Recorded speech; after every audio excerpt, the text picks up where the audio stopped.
This is We the Sales Engineers Podcast, show 301. Welcome to We the SEs Podcast, the show for sales engineers by sales engineers with your host, Ramsey Majaba. What's up, SE Nation? Welcome back to another episode. I am your host, Ramsey Majaba. And when we start working, we kind of get stuck in the industry we're in. You can start off in communications, like Cisco, and you switch between Cisco and go to Juniper. You can go to Nokia, or go to Splunk, which is also in IT in a way, or you can go Palo Alto. So we tend to get stuck in the industry we're in. But not my guest today, who also studied communications engineering, similar to me, but his career has been mostly outside of communications engineering. And not only has it been outside of it, he's done multiple industries. And so it's great to talk to him about how he switched from one to another and the challenges that he's faced. He's also a solo sales engineer within his organizations. So kind of a lot to talk about. And my guest, his name is Faraz Hussain. Let's jump into the show and see what Faraz has to say. How you doing? Ramsey, I'm very well. How about yourself? I'm doing well. I love your minimalist background, unlike mine with a bunch of crap all over the place. So, you kind of connected, you and I, on LinkedIn. I know you. People who might be listening to you might not know you as much as I do, which we're just starting to build that relationship. Can you tell me a little bit more about yourself? Who are you? Where are you from? What do you do? And we'll go from there. Yeah, absolutely. I'm Faraz Hussain. I'm the principal solutions consultant at Follows. That's a marketing company, marketing technology company. But in an overall perspective, I've been in SC role for about 8.5 to 10 years. And it's an odd story how I even got to the SC role. I've been an SC for IoT. I've been SC for petrochemical. And prior to that, I was a business analyst for hospitality management.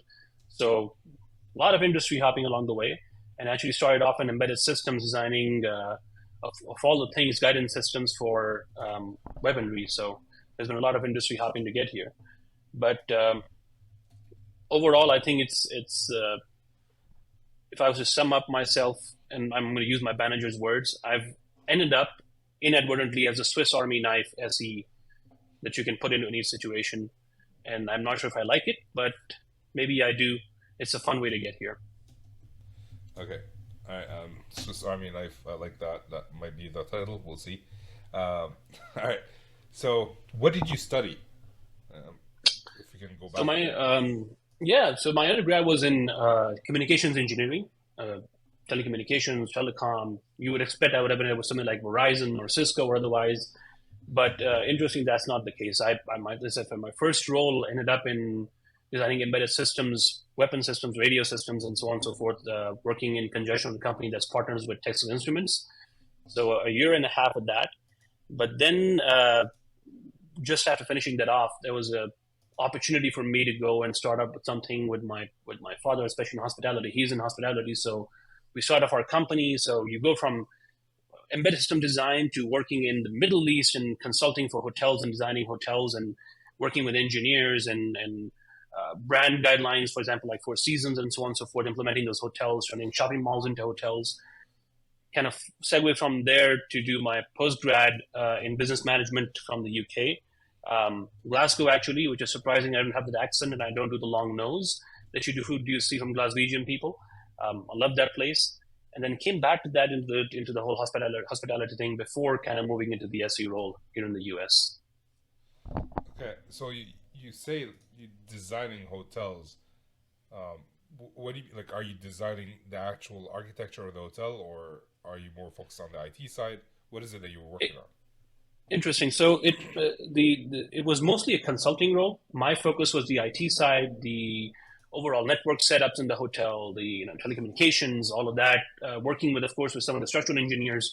We generally took on renovation projects. So as an example, we took a shopping mall, abandoned shopping mall, which had like a roller coaster going on top and everything, and you convert it into like this 250 room hotel that anybody can use.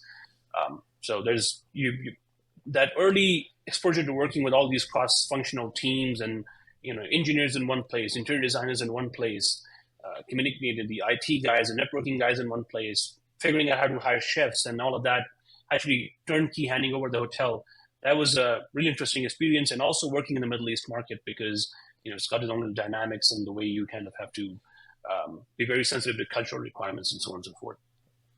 Yeah, I mean, being Lebanese, I can see that. So, if I understand this correctly, this is very interesting. Your focus was more on the IT, but the company did everything, which it was a startup like you and your father started, right? Or your dad started and you kind of joined. Yep. That means it exposed you to all these different areas. Absolutely. As I said, it was interesting because you'd be meeting with investors one day. Again, some of these folks are C-suite. On the other hand, you're dealing with, and this was the funniest thing, I had to deal with some janitorial staff, and there was a dispute at some point. So you're literally go off from one of those meetings there to try to solve this very specific personal tussle between these two people. And like, listen, guys, we just need to get this job done. Let's move on because everybody has to deliver. So if you were to choose one thing from that job that prepared you to be a good SE, what would that be? I think it would be being able to deal with different stakeholders. That's probably what it taught me, is the ability to articulate the message and kind of work with people at different levels, different backgrounds of where they came from. Not just from how to explain, hey, this is what I need to get done. You can think about from an IT perspective, technical perspective, or from a business perspective, what the overall business plan and the ROI would be. But as I said, going down to somebody in the very blue collar level and explaining to them what their benefits would be, working with us and getting them trained and so on and so forth. So that stakeholder management is really what it taught me. Okay, and this is very interesting to me because I tried to work with my father, and we almost did not survive. One of us would have been buried very quickly. How was it working with your dad? Like, how did you... Interpersonal relationships are kind of interesting, especially when you have someone who's established, like your dad, and then you are trying to establish yourself. How did that dynamic work? It worked out pretty well. I think probably my dad kind of left me alone with the IT technical networking aspects because he understood that was my expertise. He didn't try to get into that piece. He just wanted to make sure everything was delivered. Where probably we had the most, I don't want to use the word struggles, but rather probably the most fun in trying to work and get things done was when, both of us were trying to work with these investors and stakeholders. And as they would try to kind of give one message here and one message there. So it's really important that regardless if it's your father or anybody else you're working in a business environment, setting up something like a startup, that you're on the same page. The recent OpenAI thing that we heard that happened over the end of last year is a good example. The communication is key. If you're not in tune with everybody you're working with, it's not going to work out pretty well. Just to be clear, you're talking about the CEO being ousted and then brought back in, that ousted, and now absolutely. Yeah, absolutely. That was fun to follow. Okay, so were you located in the Middle East when you were doing that work, or were you still in Houston? So the company was based out of Houston. We did two different projects. There was one out in Saudi Arabia, one out in Oman. So on and off, going back and forth. That was kind of like the part. So a bit of travel involved. Bit of travel and bit of living off a suitcase in one place for like a long time. Okay, which I guess might make sense with the next question. Why did you choose to leave a company that you're one of the leaders in to go be an SE somewhere else? Yeah, absolutely. So the last project finishes off, and I'm kind of I kind of came back from the postgrad to just kind of finish this project off, and there was an idea that I had essentially with telepresence, and this is back in we're talking about 2014. Zoom was just kind of coming in, so I was thinking of implementing my postgraduate thesis of telepresence and trying to work with companies. And again, the hospitality thing just wasn't where I could implement that idea. Oddly enough, there was a gentleman that we knew over in Houston who said, "Listen, we're kind of working on some of these projects with all petrochemical player. We do procurement with them. We need engineering advice. if you want, and you kind of need to stay in Houston, so you just need a place to kind of settle in and get your feet in there, why don't you come join us? I'm like, all right, that sounds good enough. I get to be back in the US and settle my feet in there. And that's how I kind of get started off in that role, which, by the way, wasn't actually an SE role. They wanted me to come in and be they started me off in inside sales, and then they kind of quickly, within 2-3, less than a month, actually, a month and a half, I was working with the account manager who was running for Saudi Aramco. So large account, lots of daily tasks to be done, lots of relations to be managed, and unbeknownst to me, apparently the VP of the company, they kind of saw how I was working with this. The gentleman who was in this role had to retire, and he just called me up one day and said, "Would you like to take over this account?" I'm like, "This is your biggest account. Why do you want to give it to me? I just barely started off into sales. I don't even like sales that much, frankly." And he's like, "Look, I've seen what you've done. You've turned the things around to streamline processes, and just like that, I'm now the account manager for Saudi Aramco, and going from there." The SE bit is the interesting part. So part of that, the companies they work with, there was a petrochemical instrumentation that, as a consequence, test stuff on jet fuel, and there's instrumentation that goes onto the refineries themselves. And to be part of that, I had to kind of go back and learn the instrumentation, so on and so forth. So, hey, do you want to just become the SC as well and represent us that way? I'm like, I'm perfectly fine. This is just another task that I have to do, another role that I have to do. And from there, we went from inside sales to account manager to sales engineer for this entire company, while still, of course, managing all these accounts and so on and so forth. Okay. All right. So, go ahead. Yeah, you wanted to add something? No, that's just one of those. Hey, I started off as inside sales, and 6 months in, I'm sitting in an SE role, simply saying, "Yeah, absolutely, let's do it." Like, I studied communications engineering as well. I would never have thought to work for a petrochemical company. What were you selling? Were you selling software, or were you selling hardware? Like, what were you selling at that time? Mix of products. There was hardware, instrumentation, testing instrumentation. There was employment, and then there's software in the sense that they did some ERP that built out custom for some of their petrochemical customers. So I'm doing both hardware and software. So as an interesting story, there's a day that I had to run to Chicago to the manufacturer and learn how to operate this thing, and I'm in this whole hazmat suit and with the gloves and everything, working with jet fuel and testing it. And then the day back, I'm back and I'm talking to these developers and saying, "Hey, I've heard some of the requirements we need to fix on this product for this particular company that's not working. We need to land a different language in there. They needed to add the Arabic language in that particular ERP because now it's been deployed in the Middle East." So that's kind of an interesting day. Like, you're working one day with essentially flammable stuff and kept in a oxygen-free room, and then you're back the next day working with the SaaS company and doing something completely different. Did you have to learn about chemistry, get deep into chemistry, or? Oh, that's a deep cut. So, quick funny background. My mother's a chemistry teacher. I hated chemistry. I was horrible at it. I never got it done properly. And for all my life, I'm probably still going to hear about it from her. But yet, as I got into this, I had to learn chemistry. I had to learn what metals would work best. I have to learn there's a little particular tube that would go into those instrumentation that was, one tube was worth $25,000 for machining parts and so on and so forth. And you have to understand how the jet fuel would react, at what temperatures it would react, and the breakdown of it. So once again, and it got worse, by the way. Chemistry didn't leave me. It got worse in the next role. So just tells you that you try to run away from something, it's like, you're not going anywhere. I'm going to chase you down and make you love me no matter what. Well, especially in Houston too, so, where it's all about oil and gas and stuff like that. Not that you sold people in Houston. So why did you say yes to that role? I mean, if someone came to me and said, "Hey, yeah, Ramsey, you have to learn chemistry," I'm like, "Nah, I'll go find something else." Why did you say yes? There's something someone told me before I came back to the US, and I was telling him, "Listen, I'm going to go out there, I have to find these particular roles. I'm not sure what I'm going to find. It's going to be uncomfortable just getting back into the system, whether they'll accept me or not. It takes a while to get back in the U.S. employment circle. People like, hey, what's your experience like? You've been over here. Does it match or not?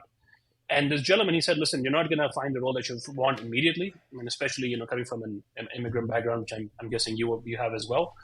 So he said, look, accept things that make you uncomfortable, and you may find something surprising. So I took that to heart. I said, I'm going to take the uncomfortable role and then just say yes and see what happens. You didn't take it to heart. You took it to extreme. Yeah. Of all the things you can learn, I would learn new technology. It'll be fun. But chemistry, but hey, okay, I'm very interested in you. How did you do so well considering it's not just a new technology in the sense that I'm in communications engineering. I studied MPLS and now I have to study segment routing, which are Right. new technology but very similar. For those who don't know, you went from communications engineering to gas, right?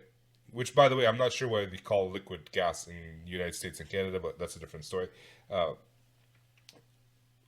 How did you succeed so well to the point where you became an account manager and then an SE? What did you do that was special, if you know? So a couple of things with the sales perspective, I essentially looked at the process and learned to shadow the gentleman who was working there.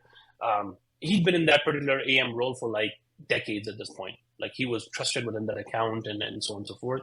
I just followed his process, but then we've got other salespeople in the area. I just started quietly shadowing them, and still the days where you're in the office, so you can kind of like walk around and say, "Hey, what do you think? What's going on?" And I would start just quietly sitting there and shadowing what the process was, how they were speaking to different clients, how they were interacting, and then taking some of those practices and just almost say mirroring. I would not to say imitating, but rather mirroring what I could hear from them and applying it to the way I would be interacting with these people. Email styles, the way they would interact, how their daily routines and how they would keep up with the account interactions. And then understanding the oil and gas field, I just sat down on the internet and just started searching. You're not going to become a chemical engineer sitting in the desk, but what you could do is learn just the basics of what the requirements are, see what the product does. If there's something that doesn't make sense, find an SME and go to them and ask them what does and doesn't work. I think that's kind of like the thing I've learned with SE is that you don't have to fully become the scientist or the engineer, but you need to understand how things work for that particular application. And that was just my process to follow from pretty much anywhere when I go is like, just show me how this works, what's the business value, and then we'll make this work. I'll understand how to apply it. Okay. So I heard three things right now from you. If I were to summarize what you said, one, you basically had a good mentor who knows exactly how to work with those customers, and you learned a lot from them. Two, you kind of put your customers first, right? You learn how to work with that specific customer and how to increase your value to them. And the third thing is you leveraged people if there's something you didn't know. Does that summarize it properly? It does, absolutely. And especially the mentorship piece, I would always suggest be very proactive. Nobody's going to come to you and give you advice. And there's some pieces that people do, but you have to, show that interest. And one of the things that I would suggest is there's asking for feedback and there's asking for advice. And I delineate between the two. Anybody can give you feedback. The guy in the road sometimes cuts you off. He gives you really rude feedback as well. Right. What is required is advice. Ask for advice. Don't ask always for feedback, because feedback may not always be genuine, but genuinely ask for advice that what would you do in my position? What would you suggest how I improve? And sometimes it'll be scathing. Don't take it personally. It's improvement. Or do take it personally and get better. Right. Get better, but don't take it negatively. Exactly. Don't take it negatively. Don't take anything negatively and hold on to it. Just absorb it for the moment and keep moving on. Yeah, and learn from it. I love the fact that you said hey, anyone can give you feedback. A person on the road, a driver, can give you rude feedback, and I think that could be the best feedback. You can look at people's faces. If you ask for feedback, they might be truthful or not, but faces never lie. As far as I've seen, one thing I would add, you had one mentor, I had one mentor, right? And my mentor, someone to emulate. He wasn't really a mentor. He was someone I emulated, and this is the one person I should never have emulated. So, expand your network of people who you can emulate, because otherwise you'll end up like me doing spray and pray for a year and a half, which I've told the story Um, multiple times. no, that's actually, and I remember what you're talking about is, I think with the way I approached the mentorship aspect was I picked out one main individual that I was trying to emulate and I was trying to follow, but at the same time, I would go to different people for different opinion and combine all of those experiences. Um, Yeah, I mean, sometimes we're stuck with people. Like you were working with that person, right? You didn't.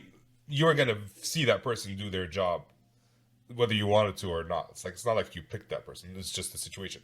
Same with right. me. I was partnered with a salesperson, and I had to shadow him. I didn't have a choice in that. Uh, my mistake was what you just said. Is I didn't go outside and talk to other people, right, early enough, because I was still drinking from the fire hose. I thought I was great at being a sales engineer. I was hitting quota. Well, they were buying despite of me, not because of me.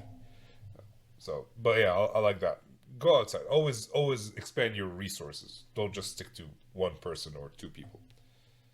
Yeah, I think it's when you network and you kind of tell you talk to people anyway. Say, hey, what do you do? And this is what you do. Like, hey, so what do you guys interact with? So the individual who kind of helped me really expand was a gentleman who used to work at IBM, and then he's at Salesforce. And when I was telling him the process we do, and he was like, "Why do you guys do it like that?" I'm like, well, maybe this is why we do it. He's like, "Well, I'm nobody to tell you what to do, but here's an alternative approach." And that's when I was like, you know what? Let me just try that.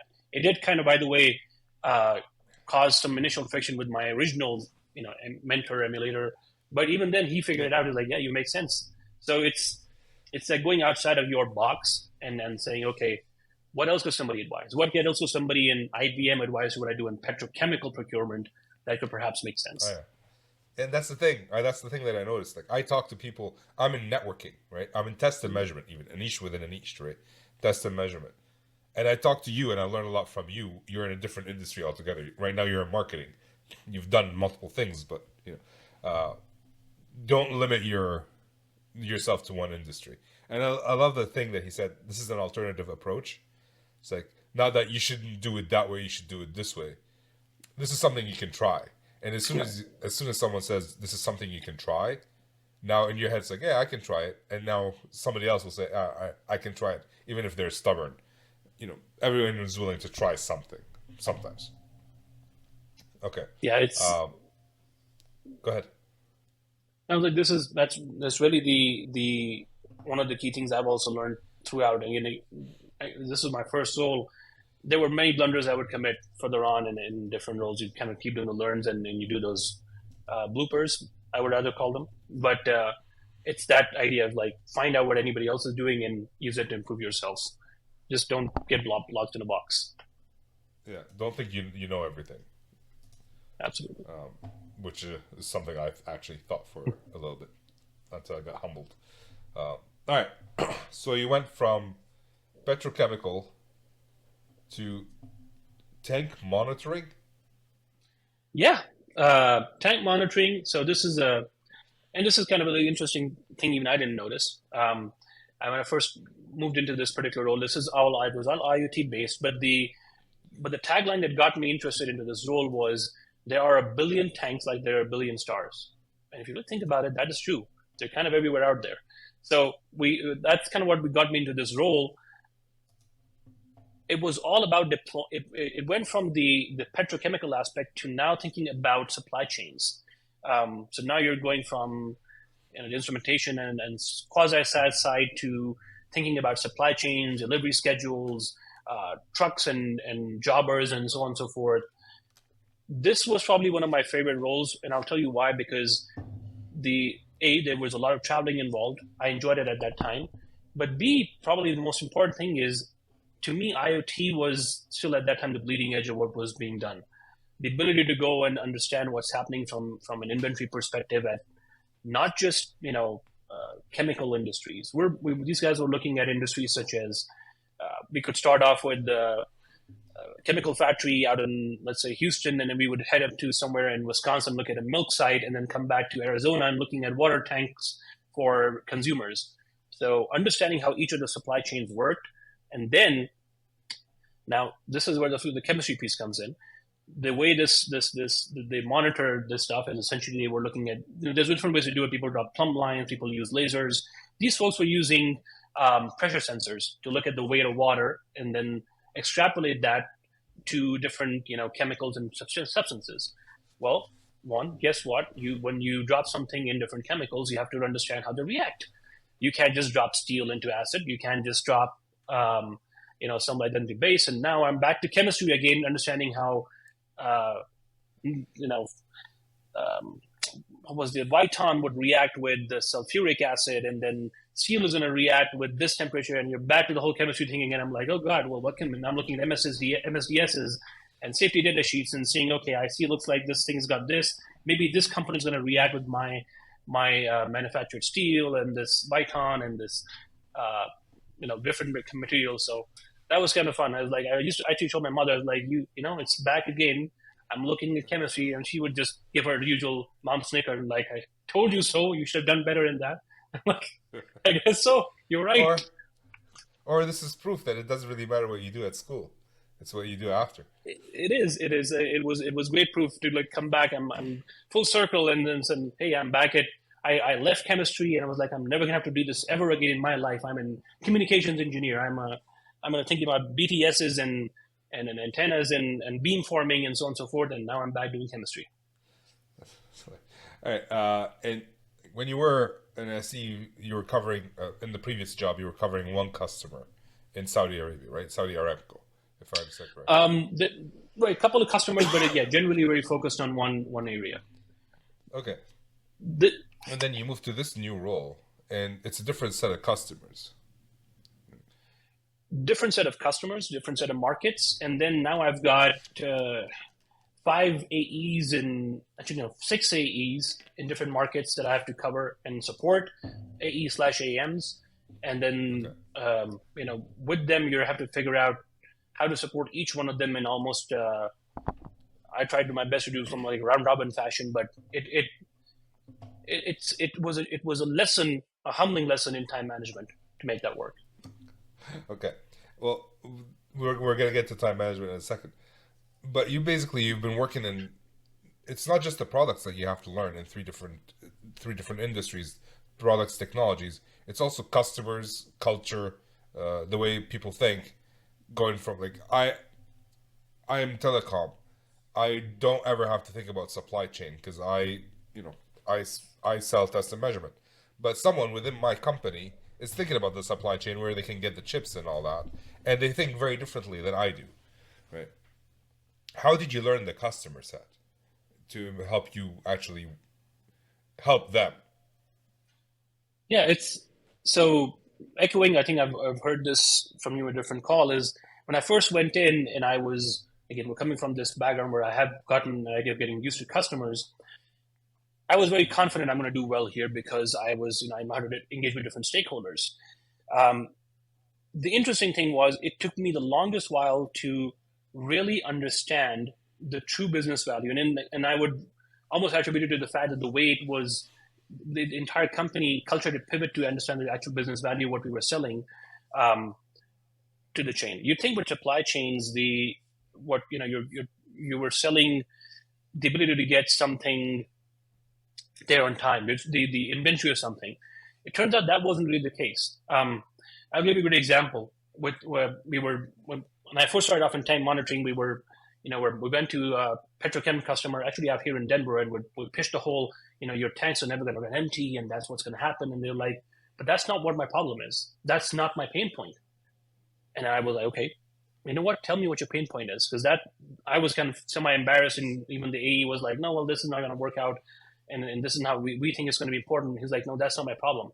He's like, if I run out, my well shuts down. If my well shuts down, that's $50K on me right on the cost. That's my problem.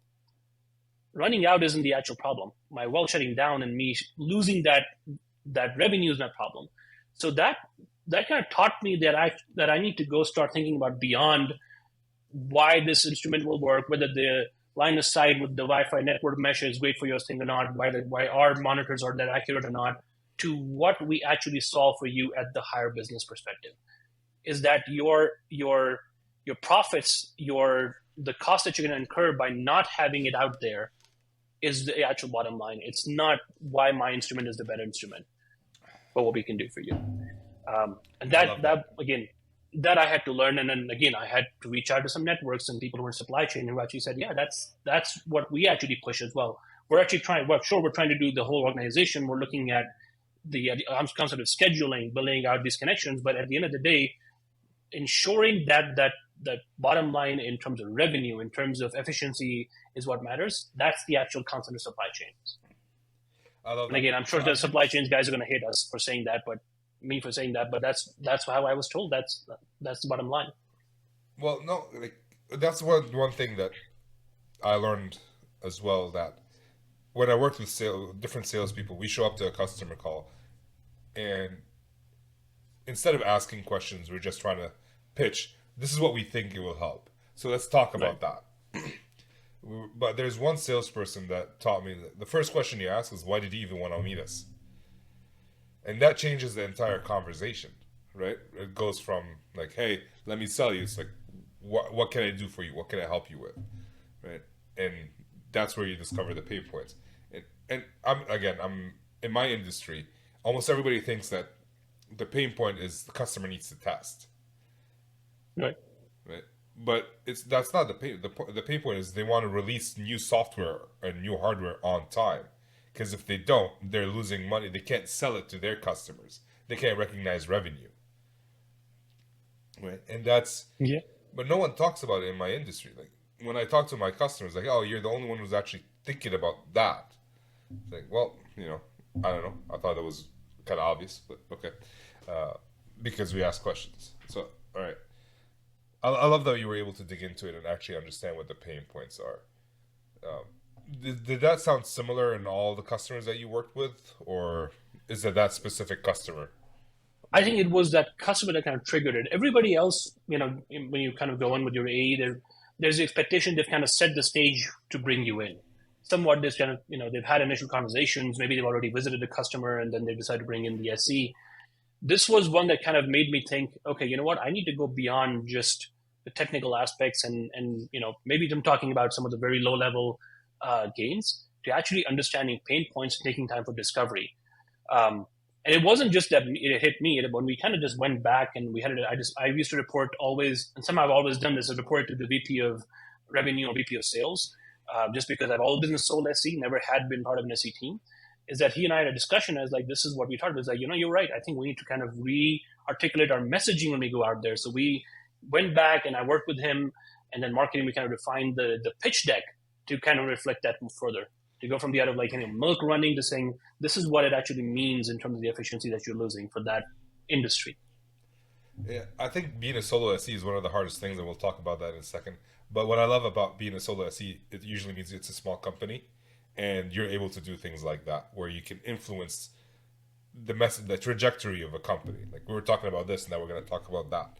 Whereas I'm a senior solution specialist. I've been doing this for 10 years. I have a lot of respect within my company. I cannot change it the way anybody talks about anything. It's a 15,000 person company. So I guess pros and cons to each one. And then, so you go ahead. I was saying I agree with you. There's so one of the things that I do love about this, the fact that even though I don't always pick out small companies, I somehow just have established a good rapport with them, is that you can actually see change impacting, and that is so satisfying at so many different levels that it's difficult to articulate. The last place I was acquired by a huge company similar to yours, and then it, to your point, becomes a cruise liner. So it's much more difficult to kind of impact change, and you have to kind of get with the processes, and sometimes it can get a bit frustrating. Yeah. Well, it gets frustrating to the point where you just don't care anymore, right? So, it is. Okay, and then you moved into, you went from like communications to chemistry to a little bit more chemistry with some ERP, and now you're in a totally different world. Again, different set of customers, different technology in marketing. How did you make that move? So there's a bit of a quick backstory as to how I kind of made the switch. So start of the pandemic, of course, like everybody else, this where I was working was hit with some restrictions. We had some of a tough year, and at the same time, our product manager left. Now, I did have a bit of product management experience from that old piece in hospitality, just because they had to manage all the stuff, and they asked me to kind of take over that role as well. So I'm juggling two roles of being a product manager and the SE for the company for that particular division once it's acquired. Solo SE and the product line manager. And we had fun. I mean, and fun in the sense that it was good to look at different projects. And I think I launched 2 projects to design the whole requirements for it and everything else. But there was a point where I was like, is this really what I was wanting to do? I enjoyed the SU role a lot.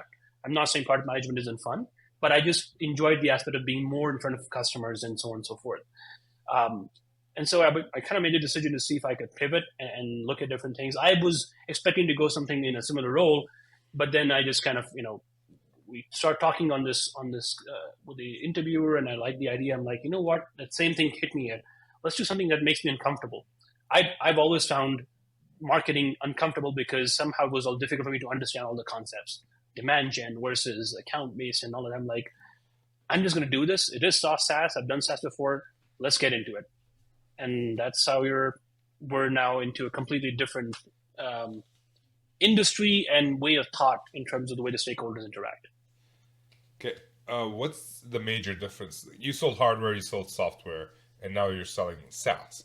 What's the difference between selling SaaS and selling hardware and software from an SE perspective? I think probably the key differences between them is that, one, delivery and what you're delivering is much more immediate with the SaaS. There's of course immediate deployment. It's not like hardware that has to be delivered and set up and all of that. But the long tail of that process, actually getting users to start working and then onboarding and starting using that software, seeing success, is a lot more. And part of that as an SC is you have to convey that ease of onboarding, the ease of understanding the software, how it will actually apply to their business and their business values much more succinctly. Because piece of hardware, let's get an example. It's like, even if it's a piece of implementation, it works for a year or 2 years. I found if it's, for the most part, hardware, once it's out there, can be adapted again and again, or eventually can be phased out. Software, because at many times it's, especially in places like marketing and other places, it's impacting so many more different people and stakeholders and users. If it doesn't work out for them, they are probably going to hold a much more wider negative perception of you than they would probably do on a singular hardware piece that's sitting in a process someplace. So it sounds a lot of the differences are in post-sales and implementation, rather than pre-sales, right? I would think it's how we in pre-sales impact what happens in post-sales and implementation that really comes to life in SaaS. Is how we set the stage up for them. Is it seems to have a lot more impact in SaaS versus hardware. Whereas in hardware, I could always go back and people, you've got manuals and stuff you can back into it. Software has a very fickle adoption curve window that you can either get people onto it and then you cannot. Okay, so I'm trying to understand a little bit better. So let me just try to say it and see if I'm right. Yeah. If you're selling hardware, generally speaking, the implementation is first step is you get the hardware. Right. Whereas in SaaS, it's not as obvious what the first step is. Like, all right, we put in the PO, now what?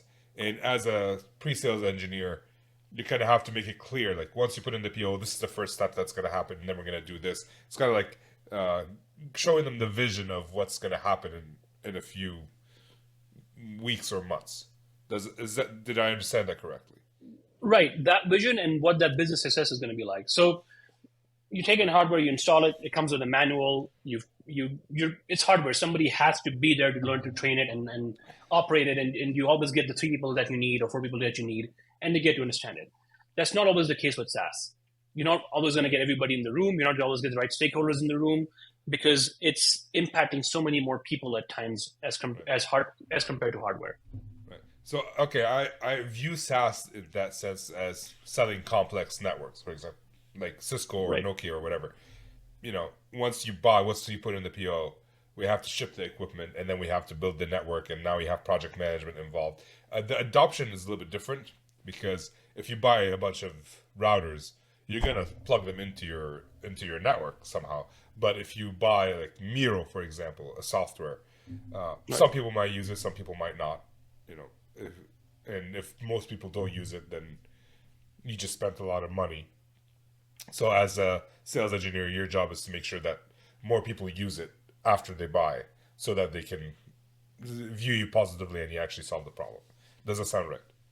Absolutely. That's exactly what it is. And if you think about it, if somebody doesn't use the software, they're eventually going to consider it not required, fluff, and not care. Yeah. To your point, router goes in, right?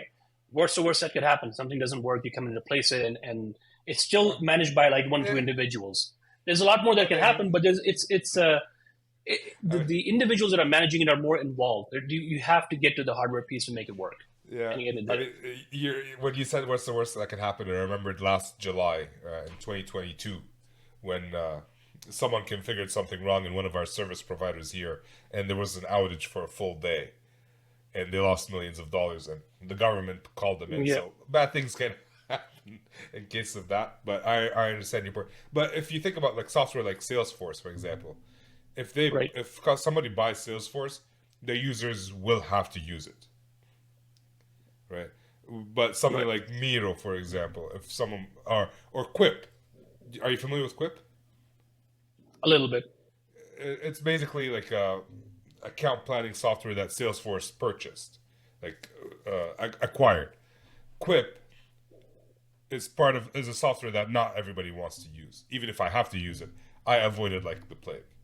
Right? I'm not saying anything negative about it. It's just it's another piece of software that I don't want to use.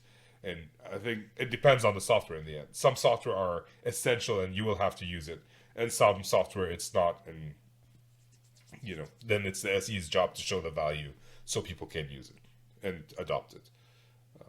Okay. And you mentioned you're a solo SE, and you had to get very good at time management. Can you talk to me a little bit more about that? Like, how do you manage your time to make sure that you get to sleep on time, you can't take vacations, you see your kid, wife, if you choose to. So, talk to me about that.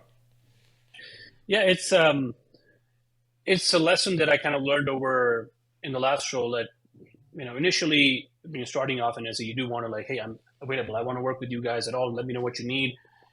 And there are, when you start off with that, you have an open calendar and you're like, you know what, I'm going to be able to take on 7 demos this week, and I'm going to be able to do at the same time do any ancillary tasks that I have to do and questionnaires and everything else. And it turns out you're essentially fooling yourself, because at the end of the day, there is one very rarely, even with, and especially when you're have to go in person, but even with scheduled calls, not everything starts off and ends on time. You're depending upon the customer and their schedules, and then the tasks that you've planned out don't always work out. So the first couple of months, I wouldn't say the first couple of months, but yeah, first couple of months and going into weeks, I was involved in constant travel and constant calls. I was flying off in the morning to, I'm going to say, wait, I remember I flew off in the morning once to Wyoming, Casper, Wyoming. Monday, flew back on Tuesday, had to come back, attend 2 customer calls, and had to fly out again on Thursday to help install instrumentation out in Granbury, Texas, in 110 degrees and come back. And I was done. I was exhausted. I did not see my wife. We just got married. I didn't see her the entire week. I had no idea what she was doing. She had no idea what I was doing. And I realized this wasn't the way to do it, because you had to go and decline some of the AE saying, hey, I'm sorry, I'm traveling. I can't take this customer call. And so it sets you in a very bad position with trying to making sure that you're getting the maximizing the revenue for the company, but at the same time, you're trying to find some time for yourself to recuperate and kind of get into tackle other tasks. One of the things I learned first was block off calendars for the tasks that are not required for customer facing stuff. Just block them off. Nobody's going to hate you for it. We need time to, for example, to your point, maybe use Quip for something that you need to do. Your management tasks. Maybe you need some time to help create a presentation. The second thing is what I started creating out was before our monthly meetings and everything else, I would have a meeting with my SEs, just me and my AEs, just me and the AEs / AMs, and to ask them, what do we have planned for next month? Tell me what you have for next month, and let's plan out that entire schedule accordingly. There's always going to be those last minute calls that show up. I've got time slots blocked off for that. But in general, let's plan out our month in advance. Who are you talking to? Who can I expect to be talking to? How many stakeholders are we expecting to be involved in that? And that made a key difference. Understanding what those people were doing, how we're going to be talking to them. By the end of that first year in that role, it got to a point where my week was full, but it wasn't overwhelming. And then I was like, okay, now I'm actually having fun. We're able to tackle the customers. We're able to be on site doing installations. And the other thing that I would probably highlight in time management is, one, learn to say no. Use your stakeholders. So I had actually had an interview before this by a company, and the SC manager there actually said there was a reason he didn't want to get me, because I worked as a solo SC for too long and I wouldn't be utilizing my team. And the process I told him is that he gave me the scenarios like, what do you have two SCs that want to book the same slot? And I said, well, one, I'm going to talk to them and see who booked first, and I'm going to give them priority. But at the same time, I want to talk to the other guy and ask him what does the account represent, and then have both of the A's talk it out and tell me, based on our common goal to drive revenue to the company, which should take priority. And if not, I'll go to the VP and then talk to them and take priority. And to this SC manager, that was horrible. To him, the best thing I should have done at the time was simply call the SC manager or talk to another SC and have him take over. And he thought that was a negative. So that's just kind of the processes that I had to take over. Yeah, I think that's dumb from the AE, from the SE manager to say that, because, this is one way you can deal with it. I mean, it's not the best way in his opinion. And if you really wanted to, you can just tell you, next time just call me, because, we're adaptable as human beings. We can figure that out. But as an SE, you have to solve everything yourself. As a solo SE. As an SE, as part of it, that's part of a team, you have leverage. I mean, you might call the manager, might call a friend. I think that's the big difference, is you don't have to solve everything yourself. But I don't see anything wrong with the way you try to solve it, right? It's just a different perspective. That's where that idea of having to, your point, do everything yourself, but at the same time, learn to say no where it's important and be able to negotiate, your time out with AEs. One thing you mentioned earlier, as you're like saying, hey, I want to make sure that we don't lose revenue, so I'm going to have my calendar open for my AEs, and you end up going all over the place. Do you feel that once you start blocking your time, once you start planning ahead and also saying no, do you feel like that affected the revenue? Not at all. If anything, I think it made it better, because previously when you're trying to get everybody in there, and I'm sure you've experienced it in pretty much every SE is, you block off a calendar Wednesday for somebody, and they say, I'm going to put the meeting in there. Just give me like a day, and in the meantime, somebody else just comes in and puts in a meeting on that particular day and said like, and now you're like, okay, listen, I know you said we're going to talk to this individual earlier, but you have to make a decision, because whoever put the meeting in there was more proactive is the one who gets priority, is just, more appropriate. Whereas with blocking the calendar off, planning in advance, you're actually able to capture some of those lost meetings that you may lose, or where you're not present as a resource to them. The AE may still have made the meeting, but maybe you being present could have made a difference in that particular meeting. And also, I love the fact that you look ahead, like, hey, what's coming up the next month? Because a lot of AEs are reactive, in the sense that they're proactive in calling people up and whatever, but they forget to add people to meetings, or you're forcing them to be proactive in a lot of different areas, and you're forcing them to plan ahead. You're kind of doing that account management or that account planning on their behalf, or you're pushing them to do that account planning. I love that idea, and even SEs work one-to-one, they should be doing that. I think I'm gonna start using that, and I'm gonna teach it to other people as well. So I like that. Okay, we're almost at the end of our hour, Faraz. It's time to jump into the not so fire round. But before we jump in there, I want to make sure, was there a question that you wanted me to ask that I didn't get the chance to ask yet? You know what? Not really. I think we had a great discussion. You mentioned the solo SE aspect. The only other thing that I would probably think about for not just for solo SEs but any SE is, and I know you've been into one industry, is don't lock yourself down in industry. SEs in my view are, and that's why I use the word, we're Swiss Army knives. We somehow the role makes you one, even if you don't want to. It somehow pushes you and molds you into that. So don't think that if you've only done, petrochemical for the past 5 years, that's the only thing you know how to do. You may be excellent in a different industry. You may be very adaptable. And so long as you can spend time to learn things, there should be no limit where you can take that SE skill set and apply it. So here's a question that I have about that. As an SE, I know I can learn anything, right? I can figure stuff out. The problem sometimes when you're interviewing with SE managers, they're looking for someone experienced and someone with the knowledge, right? Right. How did you convince your management team for this role that you can learn it and you're actually going to be a better fit than most people for this role?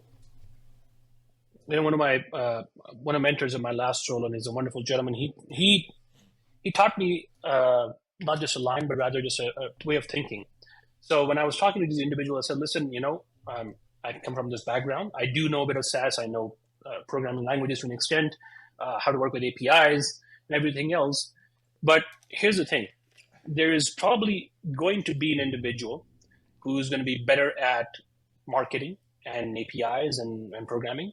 There's going to be a better individual who's going to be good interactions, who's going to be this wonderful, gregarious person who knows how to get people excited on the call. And there's going to be an individual who knows business stakeholding and ROI and how to help you in calculating all of that. Good luck finding that individual who has all three qualities in them. I'm right here in front of you. I'm the one who's present in front of you. So you, in a way, you kind of being a salesperson, create that urgency for them, saying, you can find better candidates that may do all of the things that I do, that have all the experience in interacting with different people and being adaptable to different industries. I'm the one sitting in front of you. The other one, we don't know if he's going to ever apply. It doesn't exist so far. Yeah. So. In this market, there might be.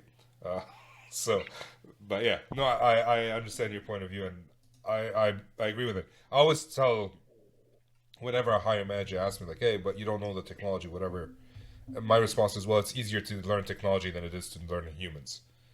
And I know humans. Yeah, absolutely. Brilliantly put.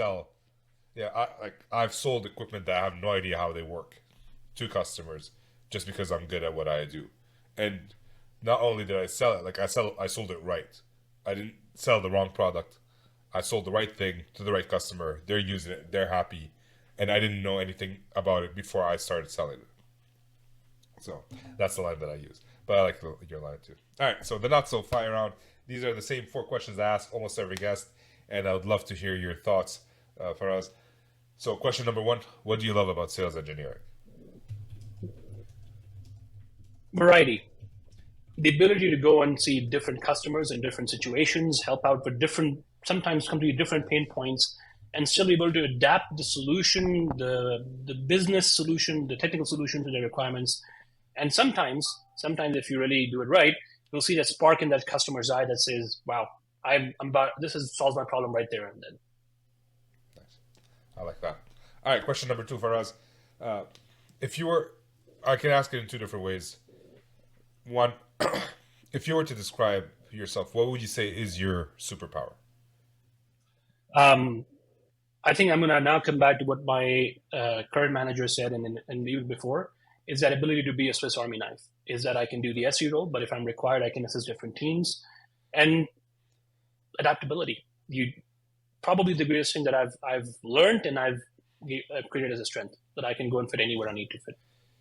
So you've answered both questions that I had, or both ways. Like, what would your manager say? What would you say? I got the answer. Thank you for that. Question number 3 is there a book or resource that you would recommend for any other solo SE about time management or any sales engineering topic? There's plenty of books that I've gone into. There's the original, I think it's called The Art of Demonstration. I've got a demo book here, but if I was to recommend a book, and this is not just for SEs, for anybody to start reading, but it was really impactful for me as an SE and frankly as a professional, is actually Adam Grant's Think Again. If you've had a read of that book, it changes your mindset as to what you're thinking, as what your assumptions are. And in the book, what it taught me was what you think as is occurring may not be occurring, and what you think you know as a fact may not be a fact. So constantly learn, but at the same time, don't go into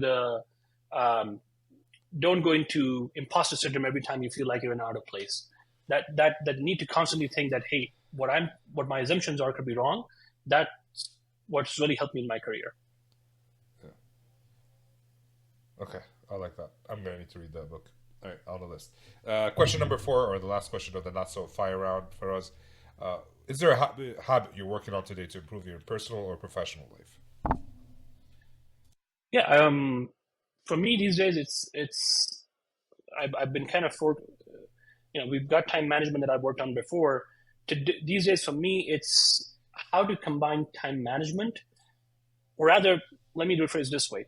We all hear about work-life balance, right? I'm trying to move away from the idea of trying to balance work and life and how to integrate work and life, especially since we work from home. How do we make that we mentioned this earlier, how do we make that time work with your wife and your child and your vacations and still able to provide the support that you need at work and be present at work without having them clash? So instead of trying to balance them, integrate them and make them work in life. And that's been my goal in the past year, just to make that work, to be able to answer questions on team chat and be present for calls, and yet be able to just step out for a second and say, let's go, let's go outside and take wife and kids outside for a little bit of shopping and come back. Nice. I mean, for your sales engineers, I would assume it should be easy because we work all the time. So yeah, generally, like when I worked for a previous manager of mine, previous company, and he basically said, like, I don't care if you go shopping in the middle of the day. I don't care what you do in the middle of the day, as long as you get it done, because you're gonna have times where you're working until 10 p.m. Right? You're gonna have times where you're working from 6 a.m. to 7 p.m. So integrate. I love that, into the work-life integration. I like that. All right, for us, we're at the end of the show. If people want to reach out and connect with you, where can they do that? I would always suggest, of course, LinkedIn at my profile. That's probably the best way to reach out to me. I can also provide my email to reach out, but LinkedIn is probably the best way. I'm very active on it. I love to talk to people there. And I just, there's people who don't end up following you. I say, don't just follow, connect. Let's talk. Tell me just where, maybe there's something we like. Maybe we like, I like aviation. You like aviation. We'll talk about some of that. We'll have a chat about it. We'll get to be friends. That's what for me is really key. Yeah, I like that. I'll leave a link to your LinkedIn in the show notes as well. And thank you so much for your time, Faraz. Ramzi, it was an absolute pleasure, man.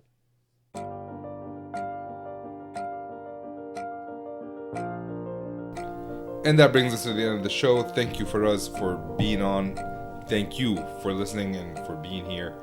In case you haven't left a rating or review on whatever platform you like to use, please make sure to do so. It does help the channel grow, lets people know that this is a valid channel, although hopefully after 301 episode they can see that.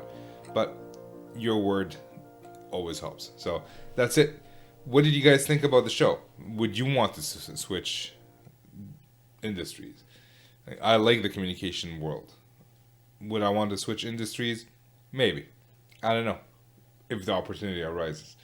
But that doesn't mean that if you're in an industry that you don't enjoy, doesn't mean you can't switch.